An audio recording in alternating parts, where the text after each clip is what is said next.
बिस्मिल्लाहिर्रहमानिर्रहीम, अस्सलामु अलैकुम। This is Murad Ali Shahid from Doha, Qatar. 1963 की बात है।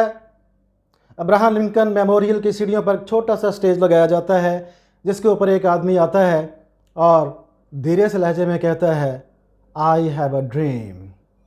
उस स्टेज के सामने 2.5 लाख के करीब मजमा जमा है। यूं ही धीरे लहजे में ये आदमी अपनी आवाज़ को उन तक पहुंचाता है।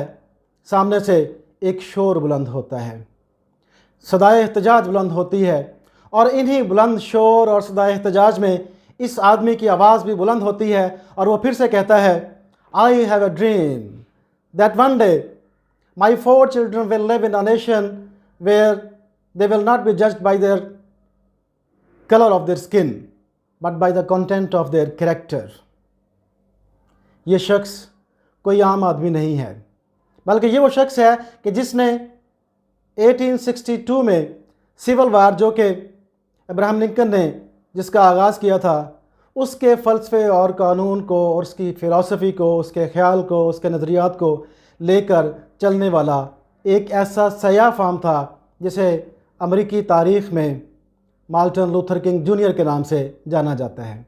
कहा जाता है कि अब्राहम लिंकन और रूज़वेल्ट के बाद अमेरिका की तारीख़ में ये तीसरी बड़ी तकरीर समझी जाती है। ये लोग जमा क्यों थे? इन लोगों का मंशा क्या था? ये लोग क्या चाहते थे? इन लोगों का एक मकसद और मंशा था, और वो था कि ब्लैक फार्म नीग्रो को भी उतनी ही अहमियत दी जाए, कानूनी लिहाज से, समाजी लिहाज से, मुआशरती लिहाज से और वोट कास्ट करने के लिहाज से जितनी के गोरों को दी जाती है। ये ग़ुलामी का आगाज़ हुआ कब? ये ग़ुलामी का आगाज़ 1619 से हुआ कि जब एक वलंदीज़ी जहाज़ मेक्सिको जाते हुए हिस्पानिया के एक जहाज़ के साथ उसकी मुठभेड़ हो जाती है। दोनों में लड़ाई होती है और 20 लोगों को ग़ुलाम बना लिया जाता है, और ये वो 20 लोग हैं जो कि सयाह फाम थे।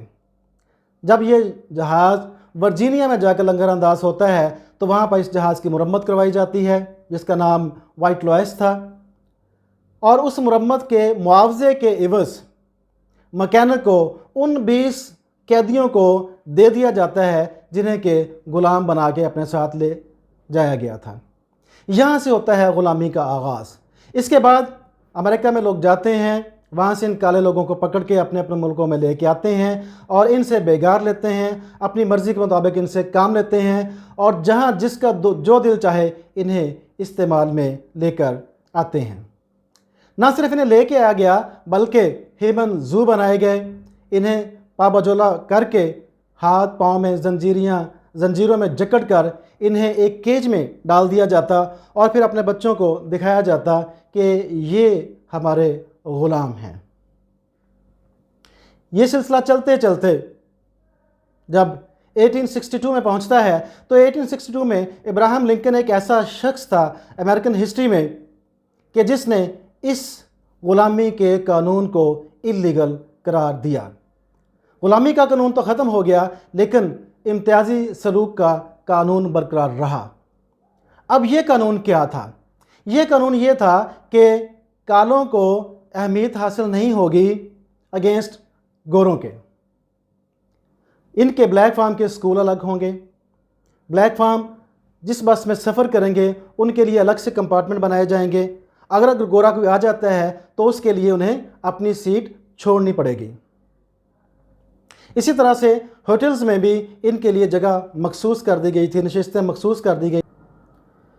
इस ख्वाब की ताबीर जब 2009 में बाराक ओबामा अमेरिका के प्रेसिडेंट मुंतखब हुए तो स्याह फाम लोगों के अंदर खुशी की एक लहर दौड़ गई कि आज ग़ुलामी से निजात को अमली शक्ल मिल गई।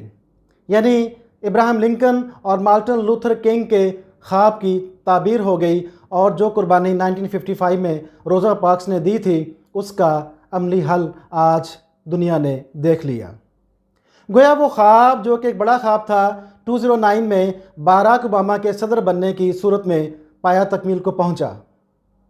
एक ख्वाब इकबाल कायद ने भी देखा था। वो था एक खुशहाल पाकिस्तान का ख्वाब। एक ऐसा पाकिस्तान कि जहाँ पे गरीब को ज़िंदा रहने का मुकम्मल हक हासिल होगा, उन्हें हर किस्म की आज़ादी होगी, आज़ादी तहरीक, आज़ादी तहरीर और ज़िंदा रहने का हक मिलेगा। वो ख्वाब तो आज भी ज़िंदा हैं, वो अफ़कार आज भी ज़िंदा हैं जो कि इकबाल कायद ने देखे थे, लेकिन उसको ताबीर करने के लिए जो किरदार हैं वो एक एक करके दम तोड़ते जा रहे हैं, एक एक करके अपनी मौत आप मरते जा रहे हैं। तो क्या पाकिस्तान का हाल ऐसे ही रहेगा? क्या इकबाल कायद के ख्वाब की ताबीर और तकमील के लिए कोई ऐसा मर्द मुजाहिद, मर्द आहन पैदा नहीं होगा जो कि उनके ख्वाब को पाया तकमील तक पहुँचाए? यकीनन होगा, इसलिए कि अल्लाह से अच्छी उम्मीद रखनी चाहिए। Thank you for listening me.